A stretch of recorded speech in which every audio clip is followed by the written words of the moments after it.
At the New Jersey SBDC Network, our mission is simple: to help businesses grow and succeed.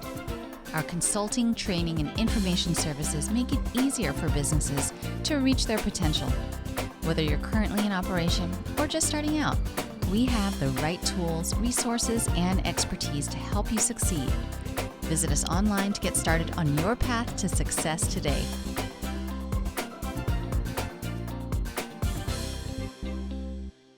So pleasant good afternoon to everyone.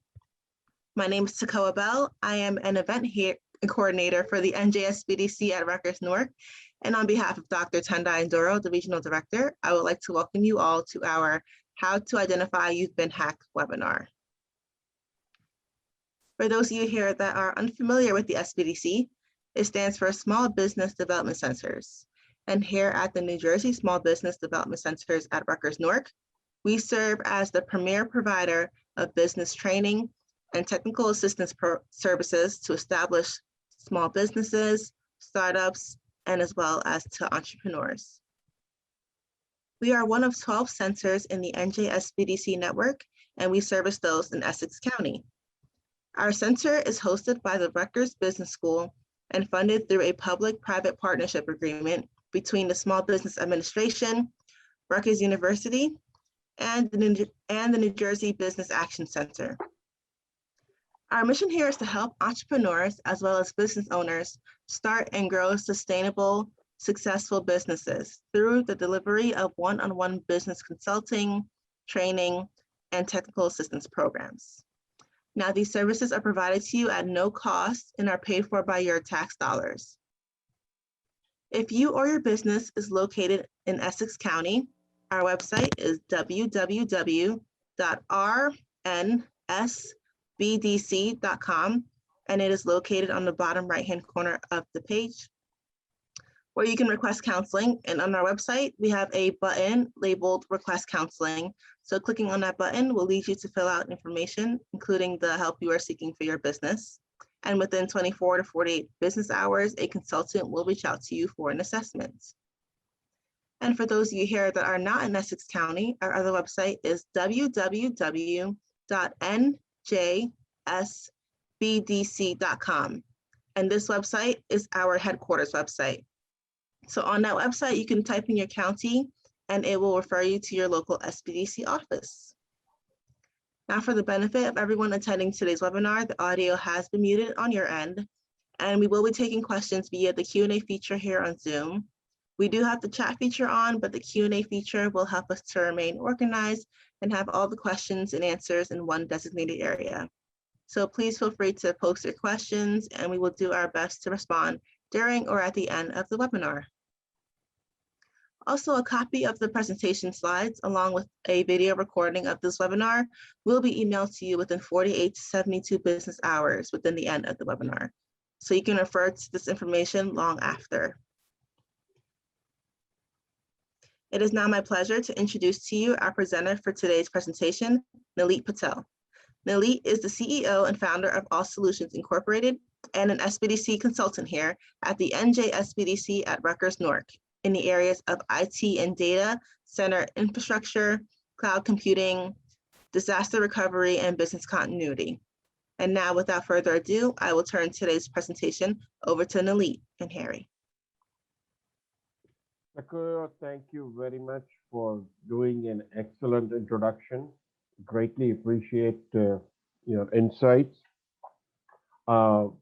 Together today we have myself and our Chief of Security Practice Manager, Harry Mehta, who runs the cybersecurity piece.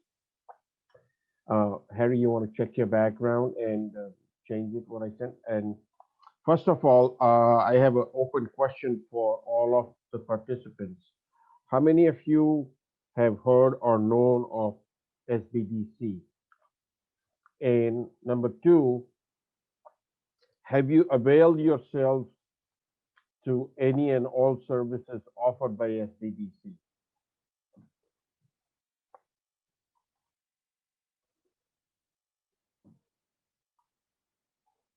Anybody? Okay, they're on mute. My apologies. You can.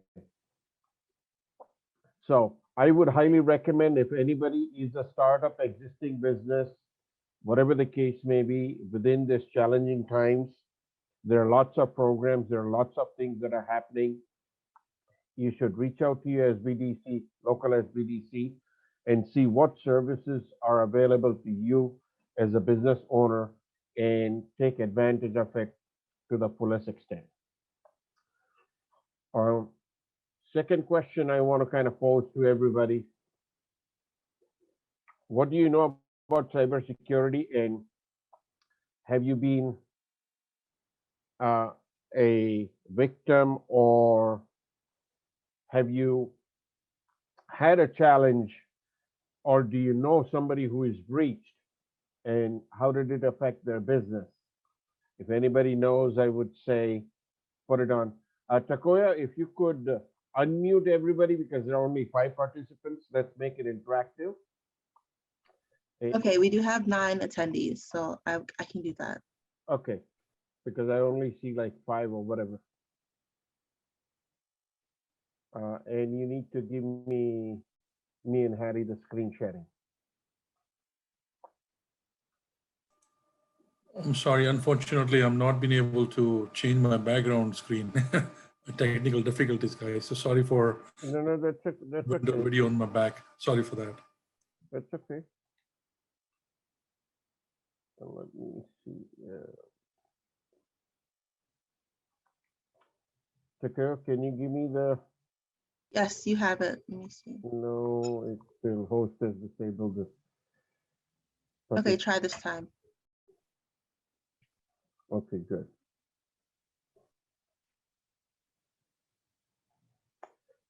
Can everybody see the screen? Yes. Excellent, excellent. So, first question I raised, and I want to look at any inputs. Has anybody been? Do you know if anybody has been hacked, or if they are hacked, what are the consequences and what has happened?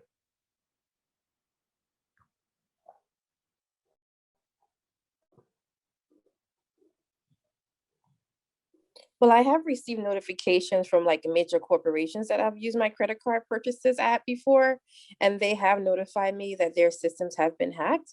And so one of the things that they did was they allowed a free credit monitoring service for me to use. Who is that, Denise? Yes. Excellent. So can you share that example, and can you walk us through as to what exactly happened without identifying any personal information? Sure. Well, the company so basically I use my credit card at various retailers.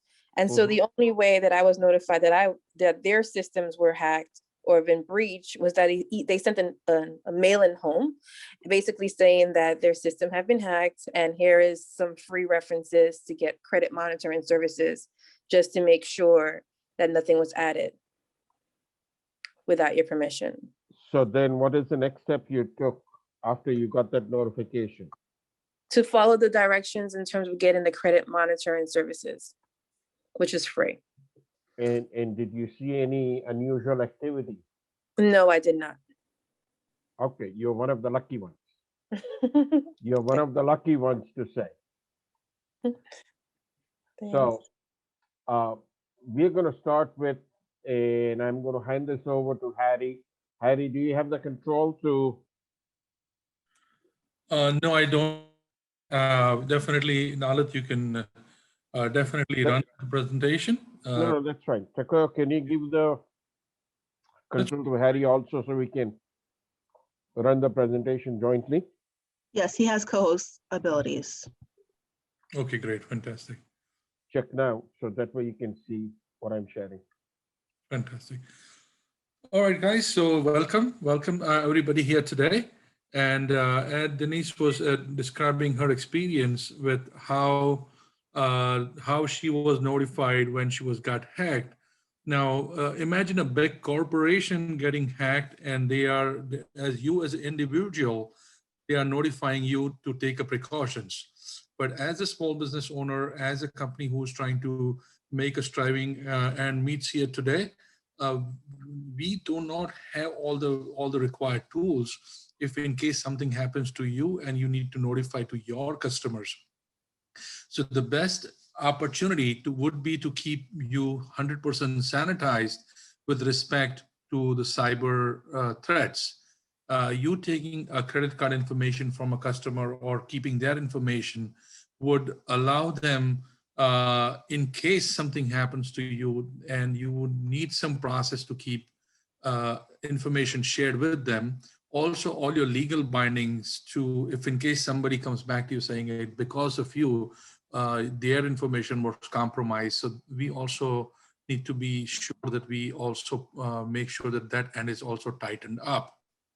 Now, as we can see, there are almost millions of ways people can get hacked on a daily basis. This topic has been picking up lots of heat recently. And here we are taking this opportunity with SPDC to give you an overview how to identify and how to detect. Definitely, you can reach out to us, and we will help you how to protect and stay away from the scan if in case you got ever hacked in. Thank you, Harry. Let me jump in over here. So first and Sure. foremost, this is a service if you become part of SBDC that is offered as you can get a assessment done through SBDC engaging us. Having said that, we're just going to run through the slides so everybody has a quick insight. As this digital age is continuing, people are using their laptops, their cell phones, and you're digitally connected with apps and everything else. Bad actors have found a way to insert things in different places and get different things moving. The things that are put in are called as malware, ransomware, viruses, and all of that. How would you know whether you are getting something which is really coming from the intended person that wanted to send you that stuff, or you're looking at stuff that is coming from bad actors? You need to be vigilant. Not every small business is in a position to start and do all of these things. I'll ask a simple question, and I need to see participation coming from all of you. All of you have a broadband provider that is providing broadband to you, and they have put up a black box within your environment. And then after that, somebody must have come in. Either you have done it by yourself or you have hired somebody to provide you with a, a router that provides you either hardwire connectivity and or Wi-Fi within your environment. How many people have changed the password on that router? If you can type in your answers, we can get some insights. Uh, Anybody? I guess no. The first and foremost thing everybody needs to do, you have to jump in and change your password that is provided by the router company, which comes as a default. 9 out of 10 times, the router settings that are put over there, uh, uh, they can be or they can be manipulated, and anybody can log in and take control of anything that is going in and out of your environment. Not only you need to change your router password, but from time to time there are updates that come in, which is called uh, updates that you need to do from firmware perspective to your router. That also should be done. Okay. Uh, Next thing, let's go in and look at it. Today, people use different kinds of browser. It could be Edge, it could be Chrome, it could be DuckDuckGo, it could be Opera, whatever the case may be. How would you know when you see things in your browser toolbar, you will start seeing things popping up. When you try to do searches, you will try to go to Google and do a search. The page that comes up, you will start seeing it is being directed to you differently. You will start seeing some unwanted pop-ups coming in onto your uh, desktop, laptop, and even your mobile device that'll say they need access to something. You may start getting unknown friend requests on social media, and when you try to use your passwords may or may not be working. These are all the signs that you're looking at it, that there is something funny going on within your environment and that needs to be looked at immediately. And it can start something with the smallest thing. You could have and go to the next level. What are the other things that happen? Your mouse will start moving. You will start seeing things changing. Your background may change. When you're trying to type in an email, it'll force some other email address. These are all the different signs that you will see that will continue to happen within your environment. So this gives you insights of what needs to be done. Harry, the third and fourth slide is yours. Thank you. As per our last session, we had some very interesting questions, and we tried to take this opportunity to put these questions here so we can make it a little more interactive. So one of the question, how often should one change a password? Uh, so uh, I'll answer the question here. Honestly, as often as possible. So one should change a password. And now, as you very well know, the passwords have been forced to be a longer and longer 8 characters, 12 characters, the special characters with a number and a letter combination. So yes, the password should be changed, but also stay very aware that being the password very lengthy and complicated and hard to remember, people tend to save the password in the browsers.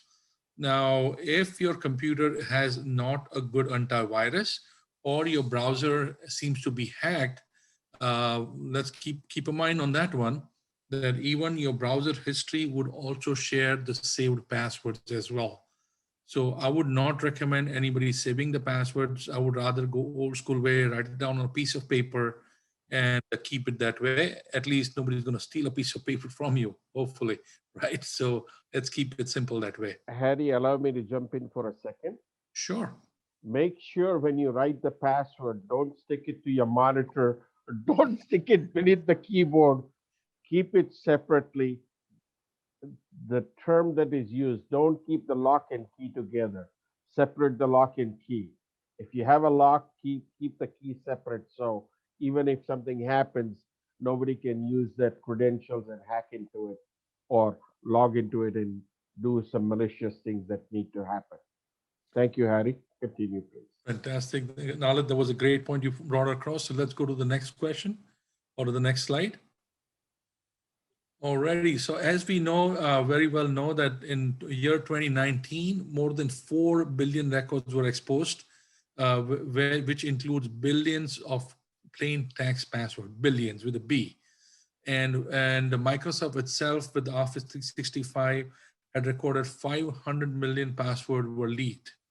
Now, we very well know that Microsofts and bigger players will not stop at that point, and they would have taken all the procedures and processes to make sure that information is redone, kept safe, and your personal identity would be safe.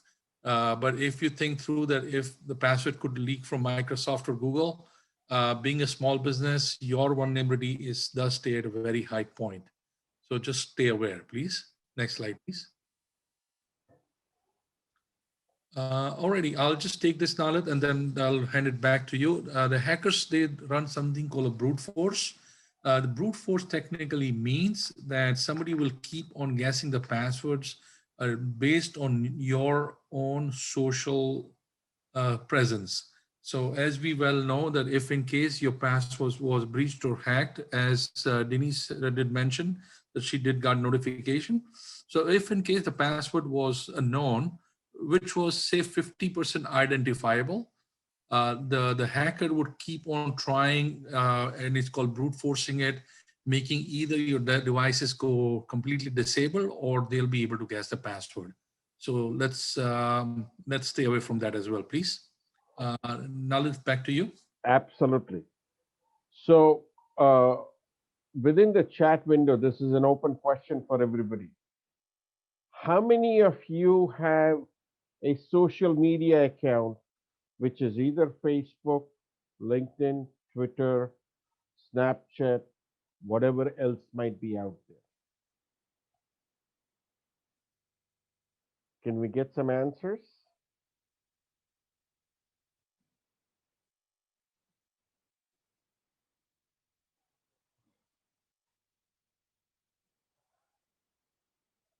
Okay, we hear from Denise. All right. And how often do you change your passwords across the spectrum over here? Or do you even change, or are you just auto logged in?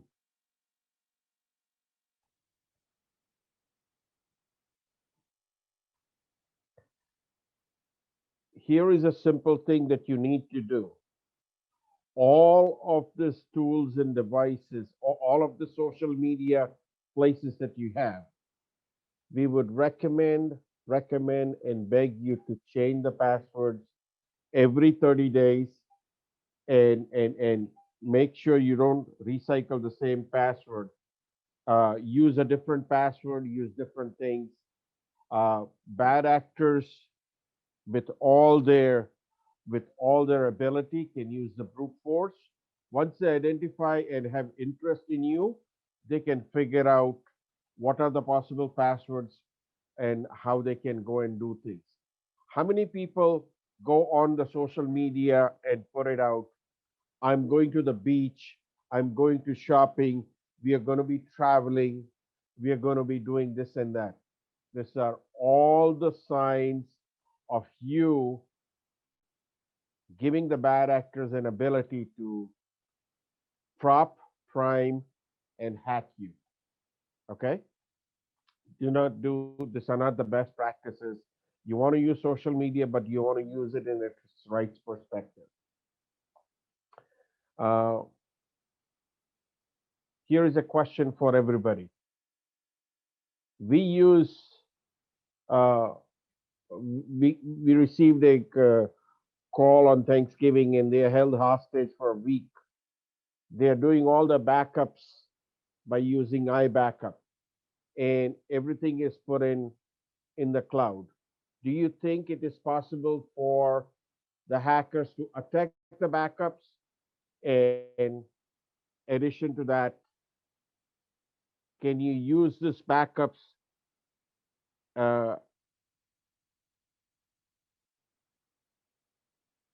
Okay, that was Harry. Harry, you don't have to answer. Let me take this question. Okay. I'm sorry. Somebody, whoever questioned it was very lengthy, and we try to keep it as per the original. So sorry for the grammatical mistakes and typos here, guys. In short, what the customer asking was, if I do a backup on iCloud, or if I'm putting my data there, would my data would also be hacked in case a ransom hits my local desktop? What do you think? What do you think that could happen? So I think the answer would be that there are some kind of viruses or ransomwares or brute force activity which sits on your local devices, and it could travel to your backup devices, even though it could be in a cloud. Some very reputed companies will do something called data in transit, and will check data which is incoming. And if they do detect a a signature of a virus, they will stop it. Many times, the hackers are smart enough; they will hide their identity within a file, like a text file or a PDF file, so it could get undetected, and it could sit on the backup device as well. Hope, Nalit, I cleared that. Absolutely, you did. Absolutely, you did. Uh, the thing that you need to be cognizant about data in transit and data in motion and data at rest. What it means, anything that you have which is important should always, always, always be taken into consideration, and it should be encrypted. That is the only way you're going to have your things moving to the next level. There are harmful scripts that stay dormant and get copied. Uh, how many of you know of Target Corporation being hacked and Home Depot being hacked? Does anybody know that? I'm just going to bring up something. Hold on.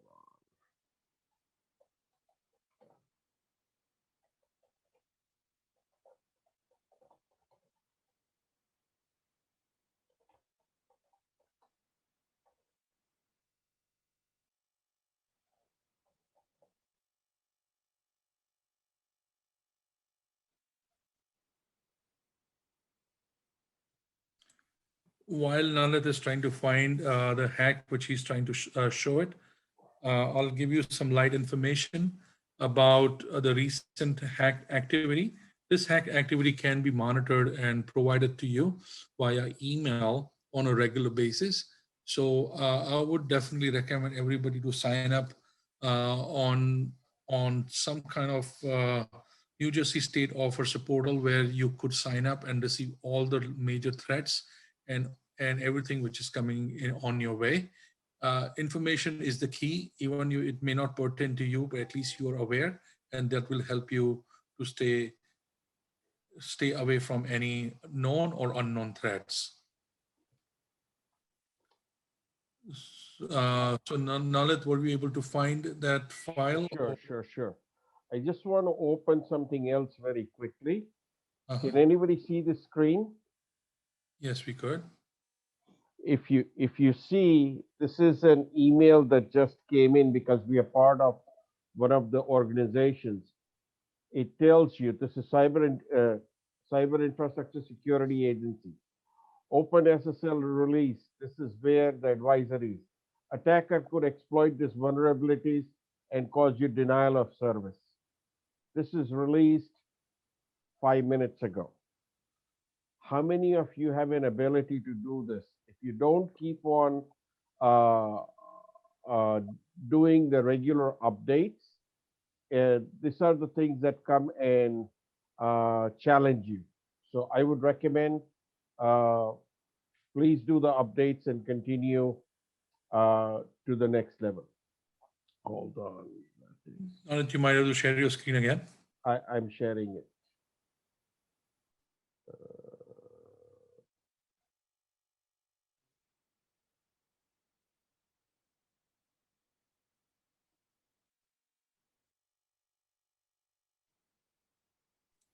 Okay, so this is about the harmful scripts, antivirus, and malware. That is all there. Next slide. I will hand it over to you, Harry. Please.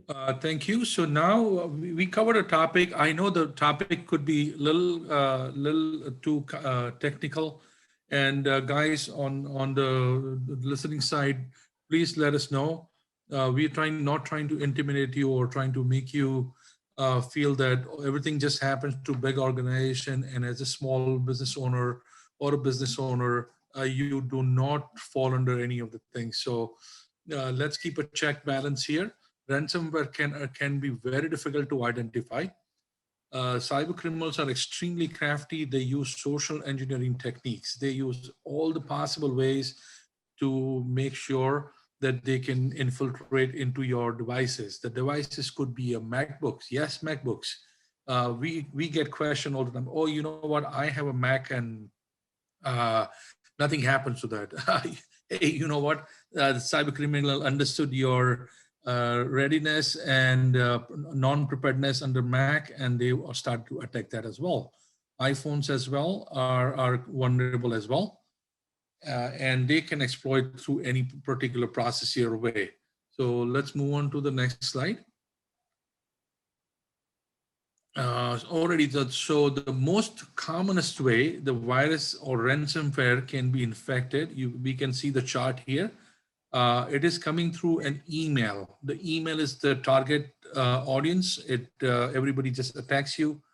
And the second most important is the cybersecurity awareness training. Thank you for joining us here today. We are trying to give you as much information as we can give it to you to make you aware. And we are also covering the topics as changing a password and keeping away from the malicious websites and keeping the good password practices as well. So phishing attack would be the topic which we will be taking a little more seriously, and we will try and provide you a little information to make sure. So this will be the last slide I'll take. Type of ransomwares, right? So ransomwares have gradually increased. They have also gradually learned from many years that how more efficient and how more destructive they can get into. And that system has also changed in something called a locker cyber attack, which means it locks the files and it keeps everything under a way that nothing can be broken into. Crypto, it means they are requesting you to send the cryptocurrency money, making sure they're getting paid. And other is called mobile ransom, which is the new way. They understood with all the social media apps being enforced on devices, that's the best way to enter in. So Nalit, back to you, and hope we're trying to make ours clear, friend, guys. Absolutely. Does anybody have any questions? Takeo, if you can unmute them, if the participants have any questions, let's hear from them. Yes, so everyone has the ability to unmute their mic. So anytime you all have a question, feel free to unmute and ask your question. This is Denise. I have a question. Is there a website that we should use? Like you have any recommendations to get automatic email notifications of when there's a threat? Excellent question. If you go back, we will put a link in for the DHS website where you can sign up. It's a free subscription. You'll get the notification from Department of Homeland Security from the cyber cell. Excellent question. Thank you. Anybody else have any question? Hi, could you guys hear me? Absolutely. Who is this? This is Innocent Anyang. I'm actually in the IT world and also cybersecurity world too. So when I saw this, I wanted to join because when you think about cybersecurity, there's so much information out there about cybersecurity. And even once you're in that space, it's more of a continuous learning experience itself.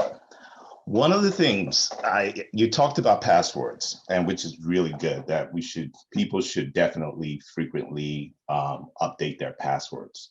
But there's one thing I'd like to add to that is this two-factor authentication. You're kind of playing in our playbook. These are all the things that we are bringing in the best practices a little further down. But yeah, great. I'm glad you bring it. Since you bring it up, why don't you have the platform and explain our users what is two-factor authentication and how it should be used? So two-factor authentication is a method of you verifying that you are the actual person that is actually logging into your environment, it being Facebook or whatever. Even in some cases, you could see that on your firewall itself. And the way it works is that there's two methods you could do it. You could use your telephone number, or you could use an app which you download. I currently use a Microsoft app, which is really good. And And how it works is that whenever you log into your interface or your portal, there's a second step that's involved where it says, we need to verify who you are. Let's send a text. So you can send a text to your phone, or you have to put in a PIN into that, into the space that you have available so that you could verify that it's you that's actually logging in. So, does that make sense? Excellent, excellent. You mentioned something else subliminally, but how many people know what is a firewall and how many people have a firewall within their environment? That's a whole different topic. We are trying to keep it at the minimal so everybody gets an exposure. And it's a different topic, but it's a very important topic. Absolutely, because absolutely. You guys talk about brute force, and I personally being in the space, and my opinion about firewalls that the ISP gives you, which is your internet provider that provides to you, I think they're limiting their, the consumers. That's a whole different subject. That is correct. That is good. I'm So- glad with the participation. Innocent, greatly appreciate it. No problem. Anytime. So, thanks. So what are the other signs that you can look at for the ransomware? So you will see some increase in CPU or disk activity.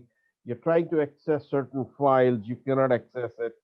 You're trying to see, you will see that your network traffic has increased or there's suspicious activity, and you will see some file activities which you may or may not know as to why this is happening. So you're scratching your head.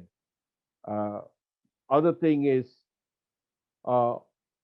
you will try and see that some files are being modified or they are failing to get modified. This is also a sign that somebody's trying to take over and kind of rename, delete, lock. This is when you will come to know that something is happening.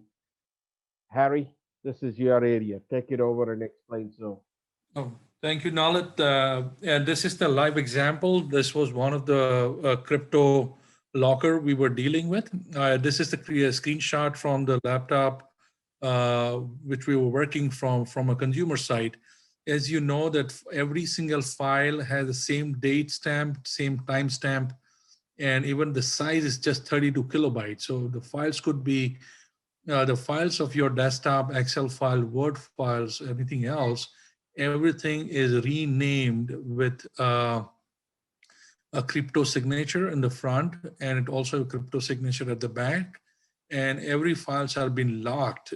This is called a locker ransomware attack, where unless and until the money, I mean the ransomware is paid, the files will stay unusable, and they become like a completely, I would say. Harry, let me jump in over here. Sure. Think about it. You have a lock and a key, and you locked your stuff and you lost the key. You have two choices to do. Either you call somebody who can unlock it, which is a locksmith for which you have to pay the money, or you have to go to somebody like a AAA. When you get yourself locked in, you call for a AAA service. Because you're a member, you can get unlocked. What we are trying to put this is, when a ransomware hits you in a crypto locker, they lock your files. You have two choices. Either you pay them the ransomware, and even after paying the ransomware, you're not guaranteed that the decrypting key that they give you will give you an ability to function properly. Because we have seen people pay the ransomware, get the decrypting key, start their work, and 2 weeks later they are getting the crypto thing again, because the bad actors are already in your system and they know everything that you're doing. The next slide gives you, this is something that you can find out. If anybody has Windows 10 machine, you can do Control Alternate Delete and run what you call a task manager, and you can see under CPU memory usage, when you start getting stuff like this, These are all the indications that there's some activity that is going on in the background, which is consuming 99% of your memory. These are all the signs that you have something that is taking over some of the processes within your computer. Here is how a malicious network interaction between uh, your system and a compromised system that will work with ransomware. Uh, what the regular traffic looks like, how it gets sent to different people, and how bad actors come in and play with it. Harry, this is your area. If you can just run this quickly. This is 3 to 4 minute video. We want everybody to kind of watch it, and then we'll open up for Q&A. Harry, go ahead, please. Yeah, thank you, Nalit. And this Mr. Mitnick is ethical hacker who defines here how easy here the password could be cracked. So Nalit, if you run a video file, it's a little longer. Hope everybody can see and hear. The file, if I'm trying to see if you can everybody can hear it.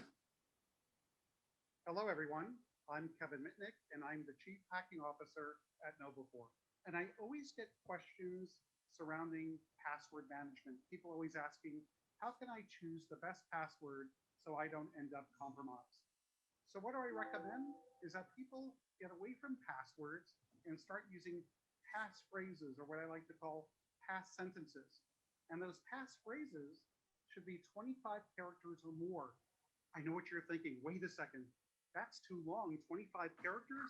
How am I going to possibly remember that? Well, you know what? It's really simple. How about a simple sentence is I went to the beach today and swam in cold water, right? Something that's so easy to remember, but so hard for an attacker to crack. Now, you can make it a little bit more complex and misspell one of the words in the sentence. And by all means, you always want to use multi-factor authentication. So when you're accessing cloud-based applications or websites, any of those websites that allow you to do so, always enable multi-factor authentication. And what I recommend is using something like a YubiKey that uses FIDO technologies. The other thing you need to do is actually choose another passphrase for your password manager. And a password manager allows you to manage the rest of your credentials. So you choose a master password to unlock the password manager, and the password manager takes care of the rest. So what are the common password managers out there? Well, there's 1Password, that's one of my favorites, LastPass, and KeePass. And you could actually configure these password managers to randomly create, for example, 15-character passwords. Like if you're using sites that don't allow you to use anything over 15 characters, you could actually configure your password manager to do that for you. So let me show you how easy it is for a threat adversary to crack your passwords. Now, ordinarily, what an attacker is going to do is they're going to break into your company and they're going to get to Active Directory and they're going to extract all the password hashes for your users, and then they're going to crack those offline. Okay, so let me actually show you how that works. So I'm going over here to this website that allows me to generate random words, right? So we're going to pick words that are 14 characters long. Right here, I put in 14. I'm going to hit generate. So all this is doing is generating a word list, because I just want to pick a random word. So I'll just I'll pick something long. Quadrilateral, right? So I'm going to pick that word, and I'm going to plug this into a different website, a different web form that allows me to convert this word to leet speak, right? So instead of an I, it might be a 1, or instead of an O, it might be a 0. I'll show you what happens when we do so. So let's pick a random number. Well, what's the date today? Let me go over to the date. It's September 12th. So I'm going to go ahead and stick in a 12. And then let's pick 2 symbols, 2 random symbols. We could use a star. We could use a $sign. So then what we're going to do is take this string here, this word 2 numbers and 2 symbols, and we're going to convert it to leet speak. And here we go. And if you take a look here, right here, this actually looks quite complex. You would think that an attacker could crack that password if that is the password you're using to log into your computer. But what the truth of the matter is, an attacker can do so quite easily. So let me actually show you how that works. So I'm going to copy the password. I'm going to go over to my password cracker, and I'm using 8 GTX GPUs. So I get billions of password tries a second with Windows NTLM hashes. That's in the billions, not the millions, the billions. So what I'm going to do is run my program. I'm going to put in the leet speak credential that looks like complete gibberish. I'm going to hit enter. And then what my program does is it generates here an NTLM hash. Because Windows doesn't store your plain text password in the operating system, it stores the NTLM hash in Active Directory and in the operating system. So what I'm going to do is I'm going to hit enter to continue. There's going to be a little bit of a pause because my cracker has to actually start up. So let me hit enter. And as you can see here, we have the 8 GeForce GTX 1080 cards. So we get an extremely fast rate of password cracking.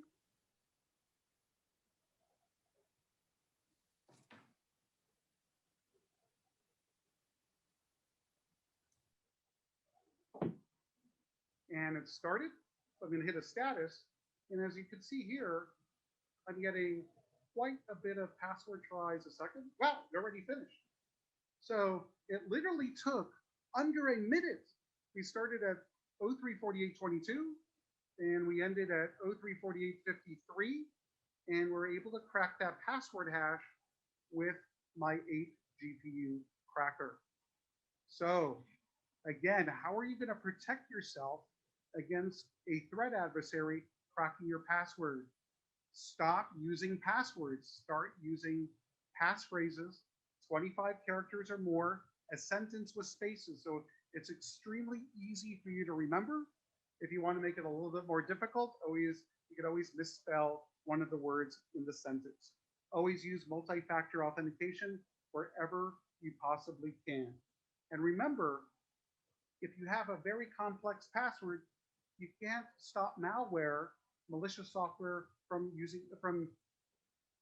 intercepting your password with a keylog. You also can't stop a sophisticated hacker from a spear phishing campaign. What you have to do is use KnowBe4's new security awareness training and simulated phishing to mitigate that type of attack. So please stay safe out there. Start using passphrases instead of passwords. Thank you so much.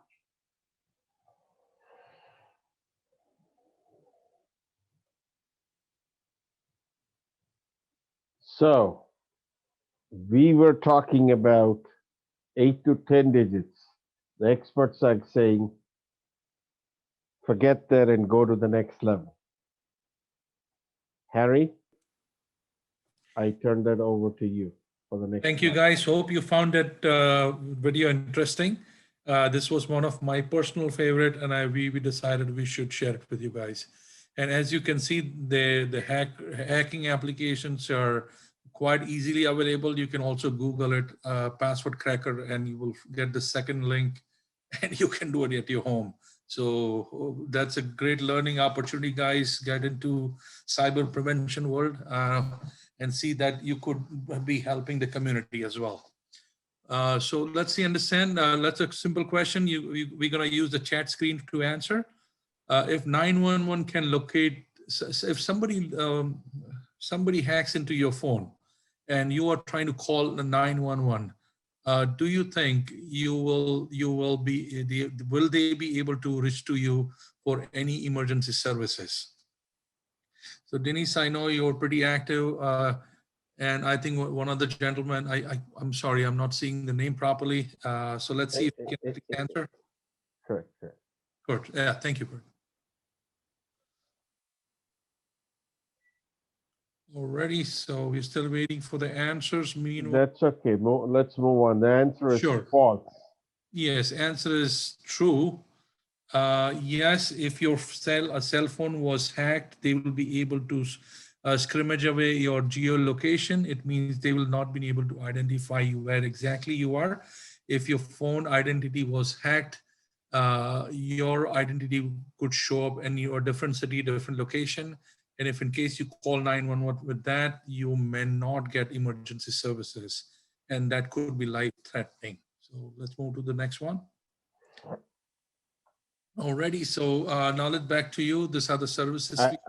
Absolutely. So if you are a member, or if you become part of the member of the SBDC, and if you need to avail any of the services, there is a free consultation that we can provide you, which is the cyber readiness.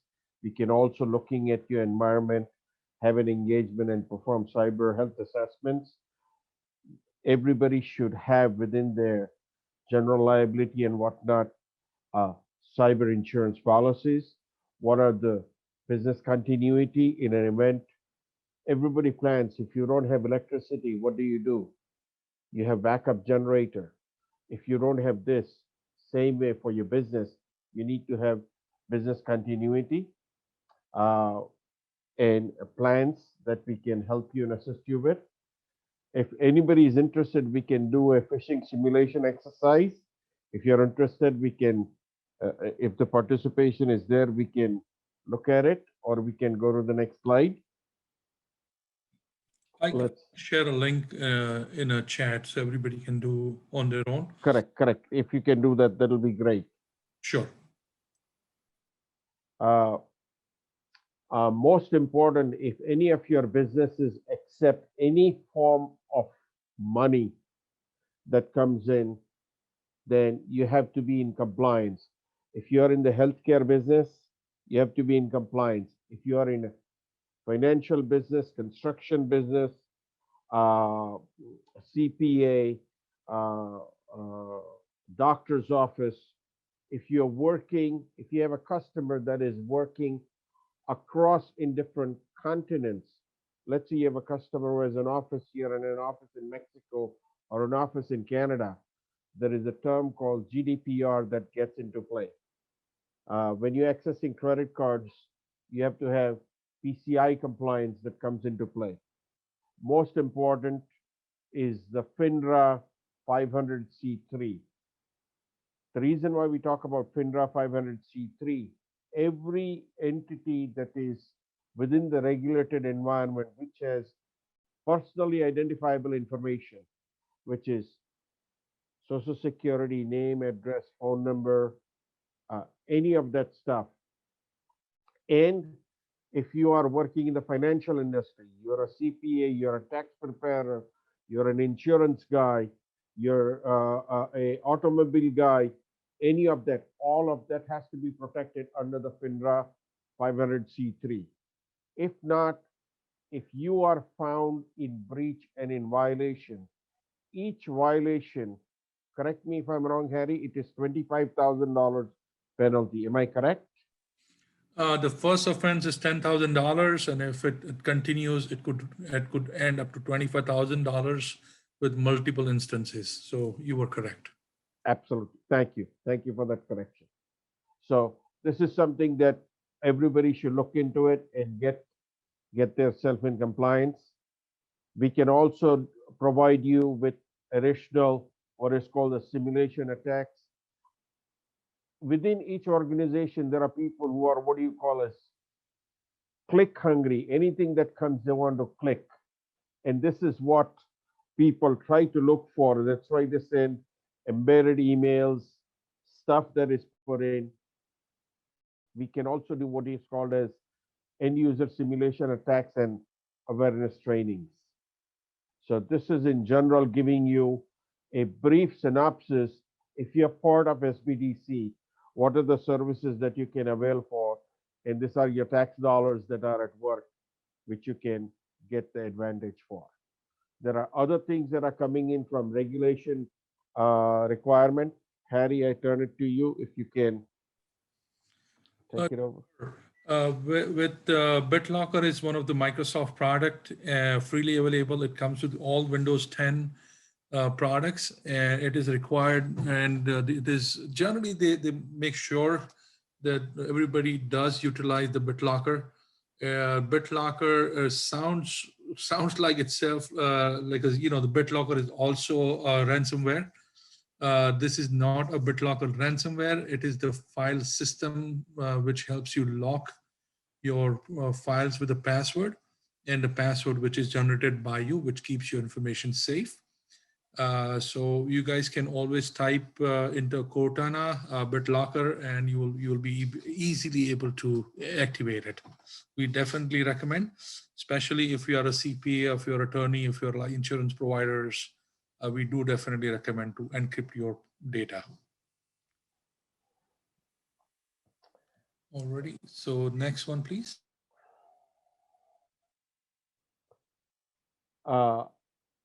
Anybody that is working within the regulated industry, which is the healthcare, HIPAA is the regulation that everybody has to conform to. Health Information Privacy Act is what it stands for. If you are a doctor, if you are a nurse practitioner, if you are a front office staff, any of the people that is providing any healthcare services and are connected with people's personal information, that has to be protected. If you are somebody who is going and doing services for senior people within the senior daycare center, you might be opening up your laptop, you might be doing things. You have to be careful who is around you, which are the people that are around you and monitoring or looking at it, and you have to protect that personally identifiable information. If you're accepting credit cards, Harry, this is. Sure. So there is a misnomer that, hey, you know what, I use Chase or I use Wells Fargo, which runs my credit card, and I don't have anything to worry about. They are the big boys. They will take care of everything. Unfortunately, no. If you're a small business operator and you are keeping a credit card information, in case a transaction is leaked and it is identified that it does happen from your organization, you fall under PCI compliance, regulatory requirements, and anyhow you take a form of payment. It could be a credit card, it could be through a website, it could be through Venmo or any other shared services that could also go under the regulatory requirements to maintain if in case there is a breach. So we as a SBDC members, we will help you to stay protected and identify what needs to be the right way of measures to keep care of your business as well. Let me add, thank you, Harry. Let me add one more thing. Previously, it was the risk did not lie on you as the merchant accepting it. With the new regulatory laws that have changed, if there is a breach and you as a service provider are found in violation, it carries similar fines. First violation 10,000, and then it exceeds per violation. So you have to be careful at each step as to what is happening and how it is happening. Contact your local SBDC. This is the phone number. This is the email address. Feel free, reach out, and we will open the conversation for general Q&A. If anybody has any questions, suggestions, we would love to hear from you.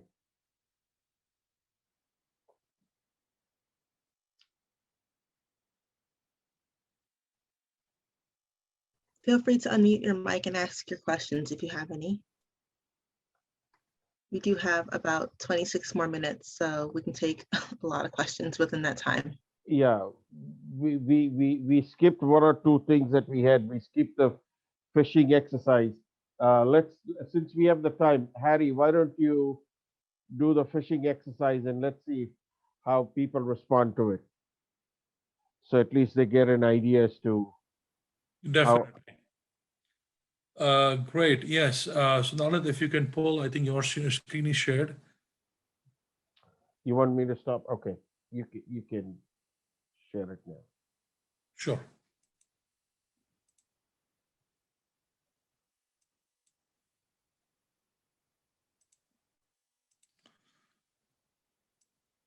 Hope everybody can see my screen. Yes, we can. Oh, great. All right. So this is a very simple phishing simulation. We will just do a quick 8-question test. I definitely encourage everyone, participant, just chat within the chat, just answer 1 or 2, and we will take it from there. So first I'll enter some information here so my simulation can work properly. And as this information, I'm not trying to give my email address. I'll just use any random email address here. Alrighty, so the first question, the email came from Luke Johnson, and he is part of your office. He's requesting you, is sending you a link which says 2021 department budget documentation. So what do you think this email would be? Would it be a phishing attack, or it will be a legitimate email? I'll wait for an answer. If not, I'll continue. Hopefully I'm getting good feedback answers here.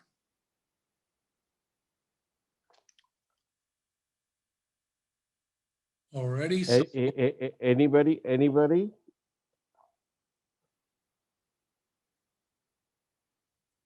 Excellent answer, Denise. Yes. Now explain yourself. How did you identify that it is phishing? Because it said to review the documents. Okay. And then email, the name, it says Gmail, it would be like the company address would follow. Excellent. Yes. Excellent. So good. Right. So it shows here, mouse over the link, make sure you are getting it coming from the right domain. There's not an imitation domain. So Denise, you're very much right. And I'm glad people are aware and being very cautious about what we receive nowadays. Alrighty, so this is the one. This is my personal favorite, guys, especially because the fax word. And honestly, I haven't seen a fax machine for the longest time.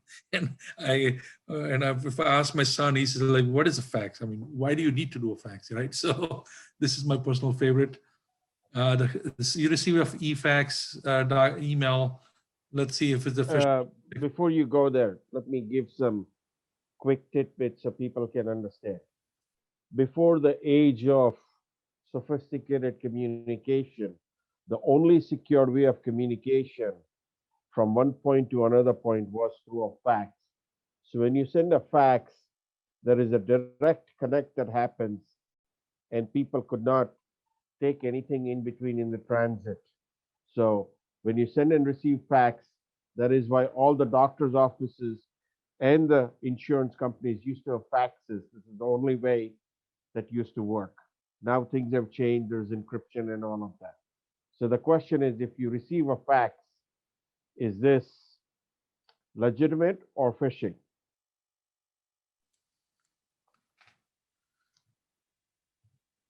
Alrighty, I'm going to try and make it legitimate. I'm expecting this is a phishing attack. So we will see how the e-fax is really not coming from a legit email domain name. It is really coming from a wrong domain. It is coming from somewhere in Russia, mailru382.cl. Right. Yep. Thank you. This is the third one.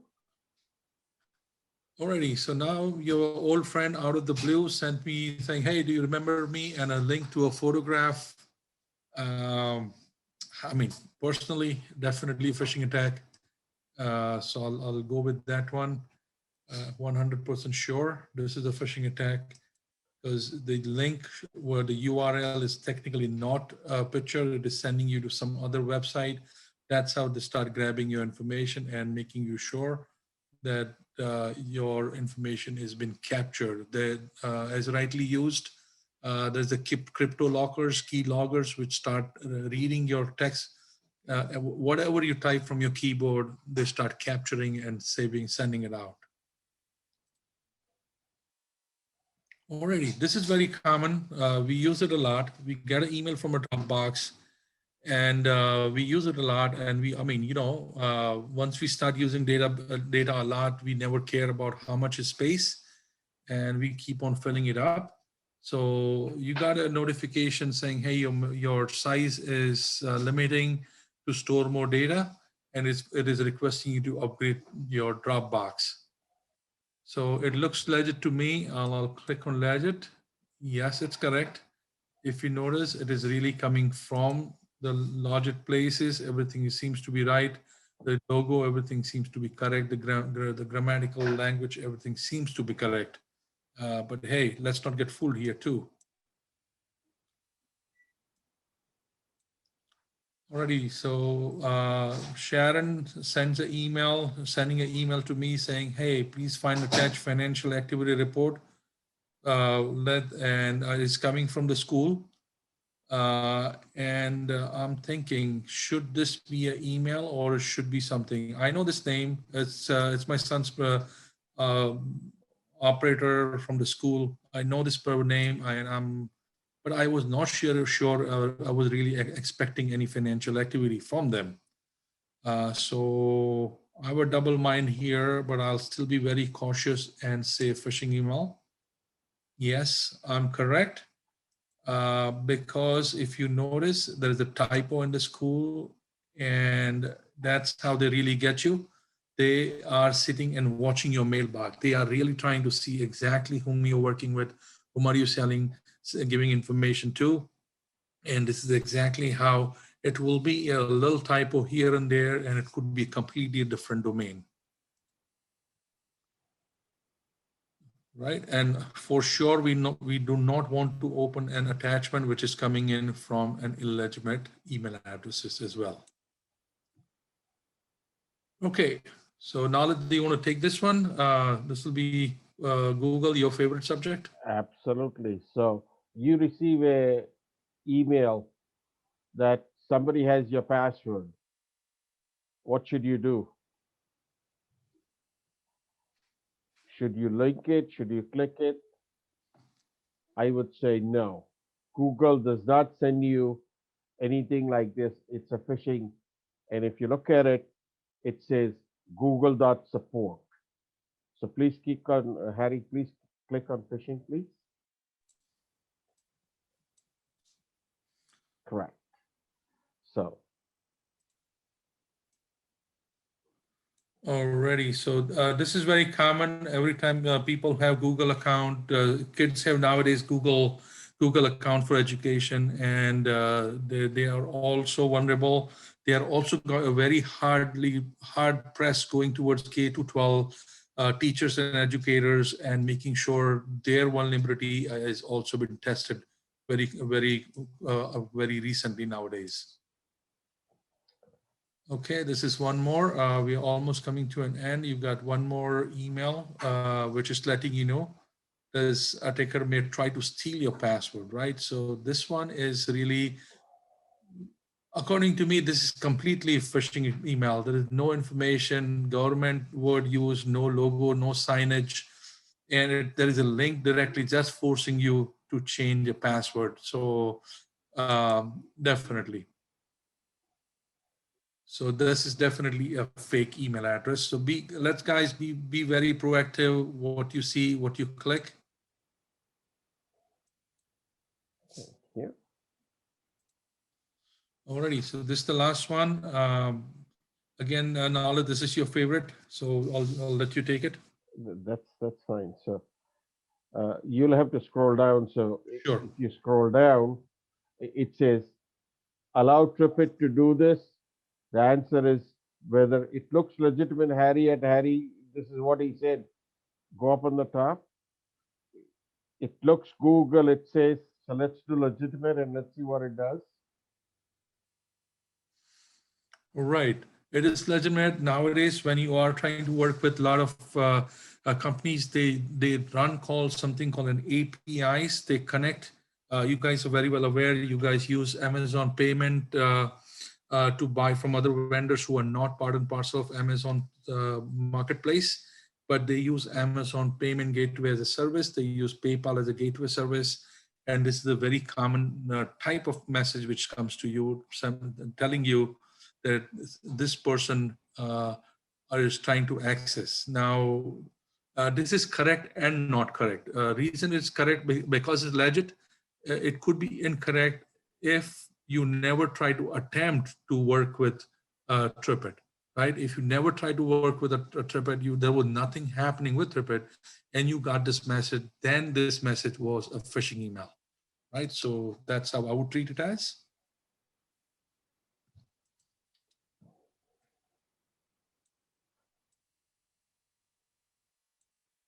That's it. So Right. with that said, we are open for Q&A. If anybody has any questions, we would love to hear from you guys. I have a question. This is Innocent again. Absolutely. What could you recommend to like something that I know you did some great recommendations in regards to password, and then now the two-factor authentication. The video was also excellent. What are other things that you could recommend for, a business or even or just a private citizen to do to prevent themselves from, ransomware? So it starts with clean hygiene, and I'll take that example. Before COVID hit, people were sloppy and not taking care of their stuff. As soon as COVID hit, what happened? The cleaning and housekeeping started happening much more frequent, and people became more vigilant. Okay? Similarly, there are lots of things that can start. It starts from doing your personal assessment where you are and taking steps every place, starting from your home computer to your browser, to your firewall, to your router, to your cell phone, what apps you use, what apps you don't use. I can challenge you, 50% of the apps people have on their phone, they don't even use it on a weekly basis. How many of those apps are monitoring what you're doing and where you, because whenever you download an app, what is the first thing they ask you? We need access to your content. We need access to your images. We need access to this. And how many people pay attention and say, yes, yes, yes, yes, yes?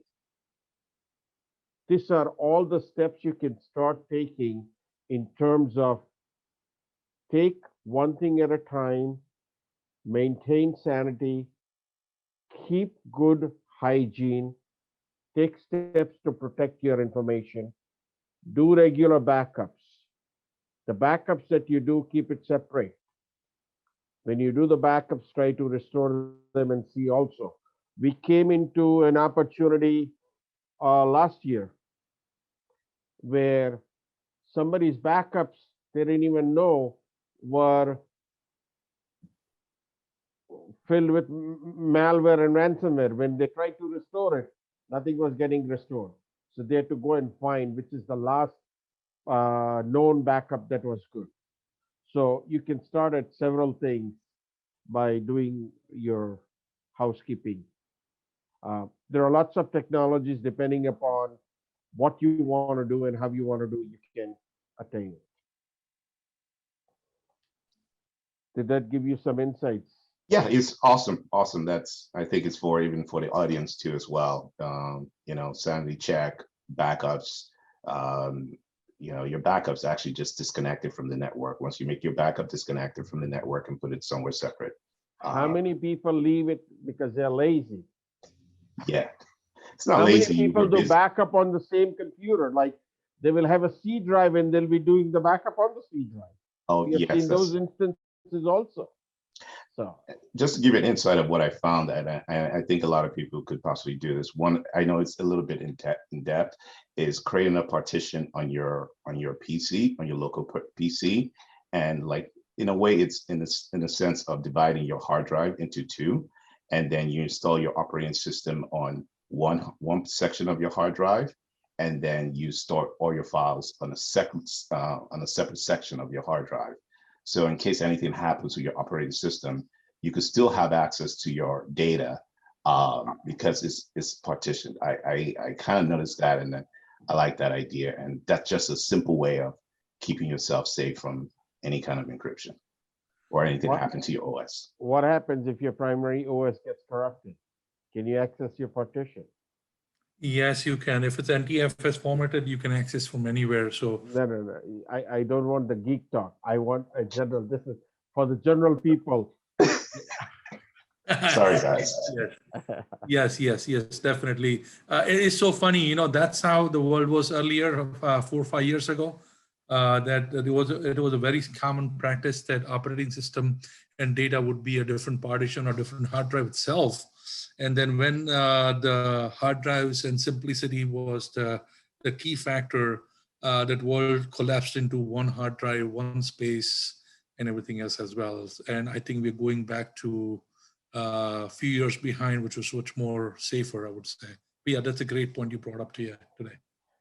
Excellent. So, anybody else have any questions, comments, suggestions? We would encourage reach out to your local SBDC, ask any and all questions. We are over here to help and support you. With that, we are going to turn it over to Takayo. Takayo, you want to do the closing? Yes, thank you so much, Harry. Thank you so much, Nalit, for sharing your expertise with us today. So at this time, I'm just going to share my screen so that we have our center information on the screen so that you can always refer to it.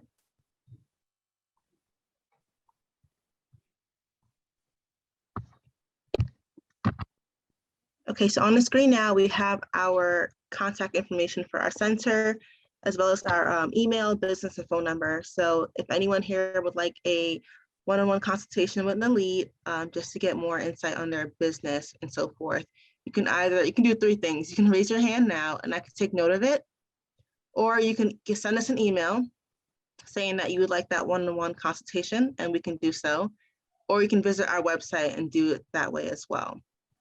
So I do see some hands raised, so I'm gonna take note of that in just a little bit. So Denise, okay, great. So at this time, I would now like to direct everyone to the chat.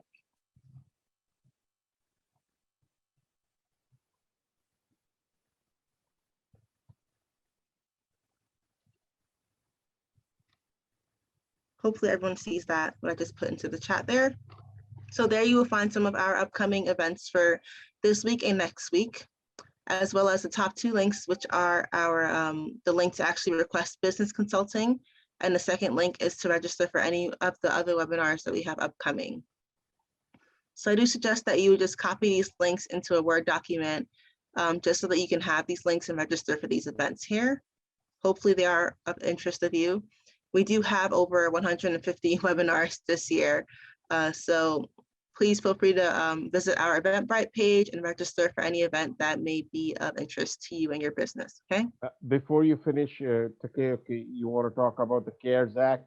Anybody needs help, so that way. Sure, thank you, Nili. So we do have a CARES Act program, as you guys already know of that, the SBA program, where we are helping and assisting small businesses and businesses in general who've been affected with the COVID-19 pandemic. So if you were to request counseling on our website, you can get assistance in applying for any loans or grants that come your way, especially the PPP loan. Everyone is applying for that right now. It's a very hot topic right now. So if you do need assistance in applying for that loan, you can request counseling and put there, we have a section labeled specific assistance needed, and you can just state that you are looking to apply for the PPP loan, and we'll have one of our consultants reach out to help you actually register for that or apply for that loan. Thank you for reminding me, Nalit. Thank you. Thanks.